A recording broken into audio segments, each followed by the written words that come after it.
SmackDown Live tonight was very, very good, yet again. I'm not going to waste any time, let's just get straight to it. SmackDown started off with the Ambrose Asylum. Miz came out.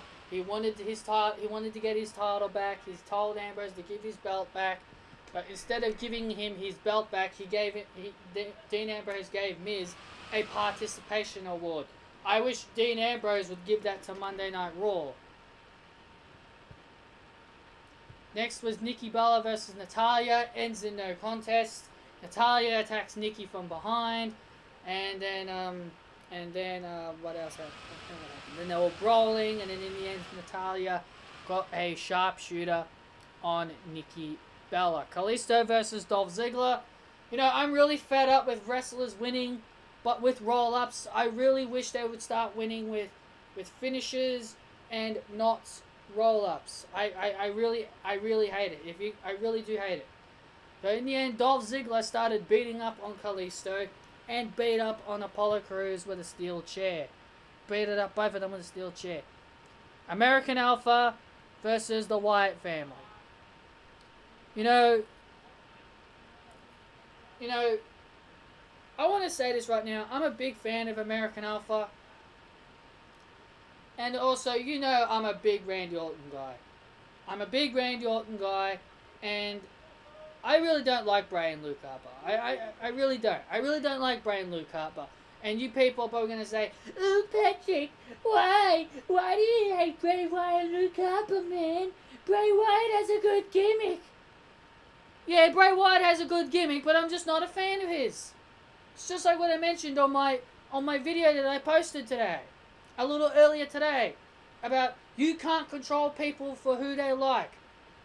Remember I made that little video about some flog attacking me because I'm a fan of Eva Marie? So I can like whoever I want. It's just the same thing here. I can like whoever I want. I don't have to like Bray Wyatt. I don't have to like Luke Harper. I don't even have to like American Alpha, but I know American Alpha are such a great team. Because they were built in NXT. Can you imagine what American Alpha would have been like if they were on Monday Night Raw? They would be jobbers. Monday Night Raw would probably be jobbers on Monday Night Raw. They would probably be losing to the Shining Stars and the Golden Truth. They wouldn't be tag team champions. You know, the Revival, I keep hearing that the Revival could be the next team to be called up to the main roster. I really hope Revival don't get put on Raw, because they'll probably get treated like shit. But either way, that doesn't matter. But in the end, American Alpha ended up winning with a roll-up. Again! With the roll-ups. But this one, this one was obsession. This roll-up was fine. If you're getting distracted and you get rolled up, that's fine. But the way Kalisto won was not a way to win. I'm okay with this one, though. Luke Harper, like a complete idiot that he is, for no reason, gets on the apron. Randy Orton, when he's gone for the DDT, he swings Chad Gable to the ropes, and then Chad Gable's legs hits Luke Harper, and Luke Harper goes off the apron. Orton hits the DDT. Beautiful DDT by me main man, Randy Orton. Man, isn't Randy Orton so good at that DDT? I praise him every single time he does that. Oh, such a beautiful DDT by Randy. And then he goes for the RKO. He's doing his little thing, getting ready for the RKO. Then Luke Harper gets on the apron again. And then this distracts the referee. And Randy Orton turns around and he's like, "What are you doing? Get off the apron before I punch you in the face." Seriously, what was the point in Luke Harper getting on the apron? And then Chad Gable rolls Randy Orton up, and Randy Orton is pissed off. Randy Orton is pissed He wants to fight Luke Harper. He wants to get his hands on Luke Harper. Bray Wyatt gets in the middle of the two. Luke Harper was going to kick Randy Orton, but then he accidentally kicks Bray Wyatt. And then Bray Wyatt gets up, pushes them away from each other again, says something to Randy, then says something to Luke, and then walks off.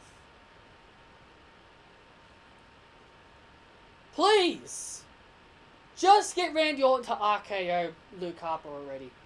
Get Randy Orton to RKO Bray Wyatt and end this. Put an end to this. I am sick of Randy Orton being in the Wyatt family.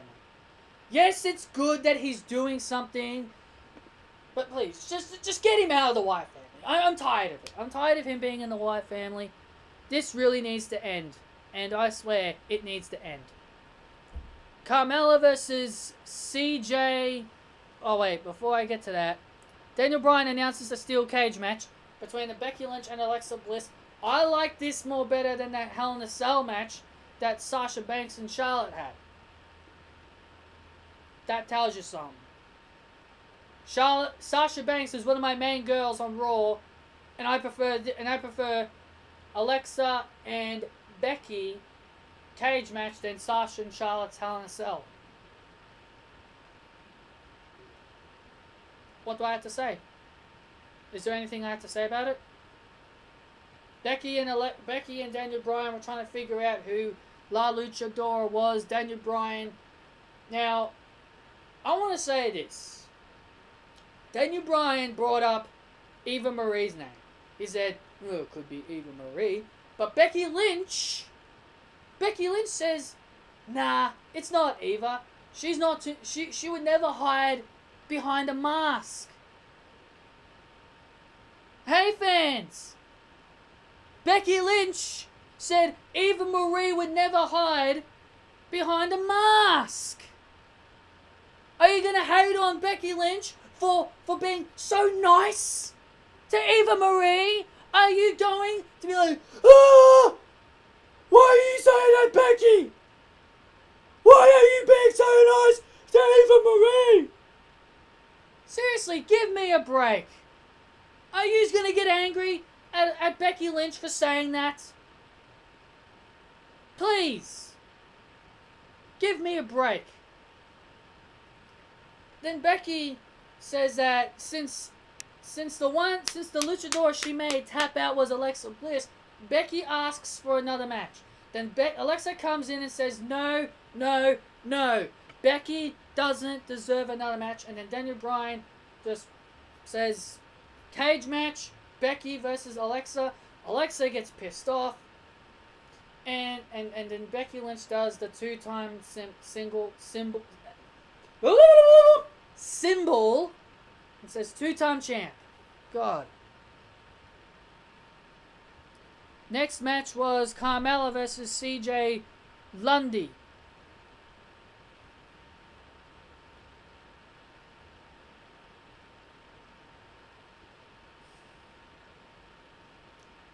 What do I have to say about this match? Who cares? So what? Carmella beat a jobber. And then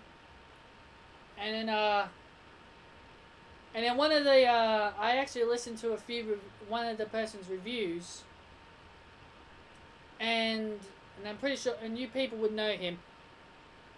This YouTuber decides to poke fun at Eva Marie by saying that the woman that was in the ring against Carmella is what Eva Marie would look like in 30 years or 50 years time.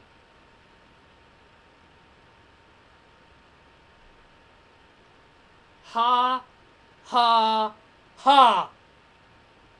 Ha, ha, ha. Wasn't even funny. Wasn't even funny at all. Carmella won. Huge botch at the end. Who cares? Carmella won. I did not appreciate that joke, Mr. JD from NY. And then the main event was John Cena versus Baron Corbin. Now, I want to mention something.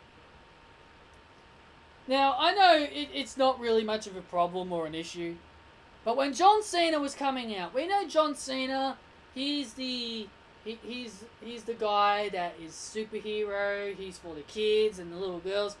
I swear to God, I swear to God, there was this fan. I'm gonna use my my glorious T-shirt as an example for what was going on. There was this old adult. There was this old man. He was an old man in the crowd, and he had glasses and everything, and he was cheering John Cena. He was grabbing whatever he was doing, and he was like, "Yeah, John Cena, yeah!" It was so hilarious. Me and my brother were watching this. My brother was going. He was making me laugh. It was so funny. Oh my God, it was just so hilarious that there was this idiot in the crowd who was just cheering on John Cena. An old man cheering on John Cena. Oh my God, that was just so hilarious. AJ Styles was on commentary, and in the end, John Cena won. And I was thinking, you know, John Cena didn't really bury Baron Corbin. Baron Corbin will get his revenge on Cena when the time is right. But nothing really important happened in this match, actually. The main event was probably the only thing that was pretty bad. That Baron Corbin pretty much dominated the entire thing. But then in the end, John Cena did his little 5-knuckle shuffle and into the AA. Nothing important there. Just making Baron Corbin